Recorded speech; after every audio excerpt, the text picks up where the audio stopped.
जब जिन्नात ने लड़की को उठा लिया, फिर गौसे पाक ने ऐसा क्या किया, उस जिन्न की गर्दन काट दी गई। चलिए जानते हैं। बगदाद के रहने वाले एक बुजुर्ग अब्बू सईद हजरत गौसे आजम रहमतुल्लाह अलैह की खिदमत में हाजिर हुए और रोते हुए बोले, हुजूर मेरी एक जवान बेटी है, आज वो छत पर गई थी कि अचानक न जाने उसे क्या हुआ, वहाँ से गायब हो गई। मुझे लगता है उसे किसी जिन्न ने अगवा कर लिया है। सरकार गौसे आजम ने उनकी परेशानी सुनी और एक खास तरीका बताया। तुम आज रात शहर के बाहर करख के वीराने में जाओ, वहाँ एक टीले पर बैठकर अपने चारों तरफ एक दायरा खींच लेना और दायरा खींचते वक्त ये कहना, बिस्मिल्लाह अला नियति अब्दुल कादिर। रात में वहाँ जिन्नात के लश्कर गुजरेंगे, उनकी शक्लें डरावनी होंगी, लेकिन तुम डरना मत, वो तुम्हारे दायरे के अंदर नहीं आ सकेंगे। आखिर में जिन्नात का बादशाह आएगा, तुम उससे मेरा सलाम कहना और अपनी बेटी का मामला बताना। वो बुजुर्ग हुक्म के मुताबिक उस वीराने में गए और दायरा खींचकर बैठ गए। जब रात का वक्त हुआ तो डरावनी शक्लों वाले जिन्नातों का गिरोह वहाँ से गुजरने लगा। कोई बिना सर का था तो किसी के कई सर थे, वो भयानक थे, लेकिन दायरे की वजह से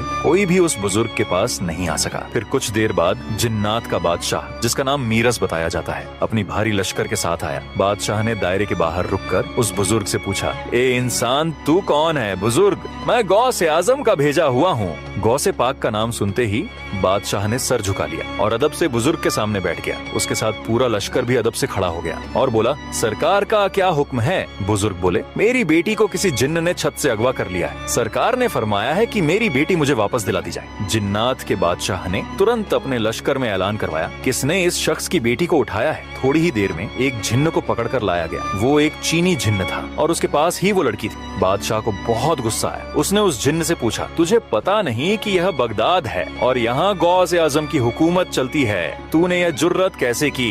उस जिन्न की गर्दन काट दी गई और लड़की को बाहिफाजत बुजुर्ग के हवाले कर दिया गया। सुभान अल्लाह, गौसे आजम का वो मर्तबा है जहाँ जिन्नात भी थर थर कांपते हैं। दोस्तों, अगर आप भी गौसे आजम के सच्चे दीवाने हैं तो दिल से लिखिए या गौसे आजम और लाइक सब्सक्राइब जरूर करें।